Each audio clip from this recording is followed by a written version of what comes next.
হযরতে মুসা আলাইহিস সালাম বলেন, ফেরাউনের জেলের ভয় আমি করি না, আমাকে জেলের ভয় দেখায়া লাভ নাই, আমি আল্লাহ পাকের পয়গম্বর হযরতে মুসা আলাইহিস সালাম। ফেরাউনের দলবল আছে, লোক লস্কর আছে, তার অস্ত্রের অভাব নাই।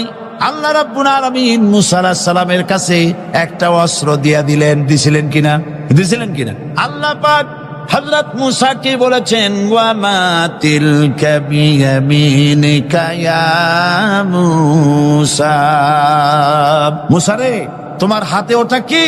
মুসা আলাইহিস সালাম বললেন, এটা লাঠি। আল্লাহ পাক বললেন, ফেলে দাও লাঠি। লাঠি ফালায় দিলেন, কি হয়ে গেল? হিয়া হাইয়াতুন তাসআ, লাঠি হয়ে গেল। এখন লাঠি পড়ে সাপ হয়ে গেল। সাপ দেখে নবী ওলি হোক, সাহাবী হোক আর আলেম হোক, সাপ দেখলে ভয় করে না মানুষের? মুসা আলাইহিস সালাম ভয় পাইছে।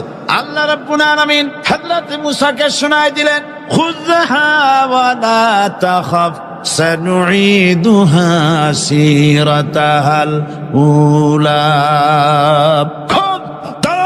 লা তাখাফ, ভয় পেও না। আল্লাহ বলছেন ধরো, ভয় পেও না।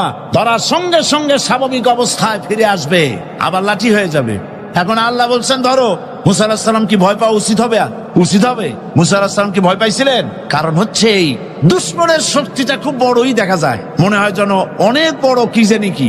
আল্লাহ পাক বলছেন, ইন্না কাইদাশ শায়তানে কানা দাঈফা, শয়তানের চক্রান্ত যতই তুমি মনে করো অনেক ষড়যন্ত্রের জাল বিস্তার হয়ে আছে, আল্লাহ কয় কিছুই না, দাঈফা, অত্যন্ত দুর্বল। আল্লাহ পাক বললেন ধরো। মুসা আলাইহিস সালাম সাপ ধরলেন, সঙ্গে সঙ্গে লাঠি হয়ে গেল। ফেরাউন বরদাস্ত করলো না, রাষ্ট্রশক্তির পক্ষ থেকে আক্রমণ শুরু হলো। অপরাধ কি? মুসা আলাইহিস সালামের অপরাধ কি অপরাধ? মাশাআল্লাহ, বুঝতে পেরেছেন। অপরাধ হচ্ছে তিনি বলেছেন লা ইলাহা, জোরে বলেন লা ইলাহা ইল্লাল্লাহ।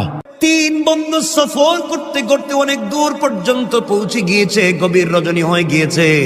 তিন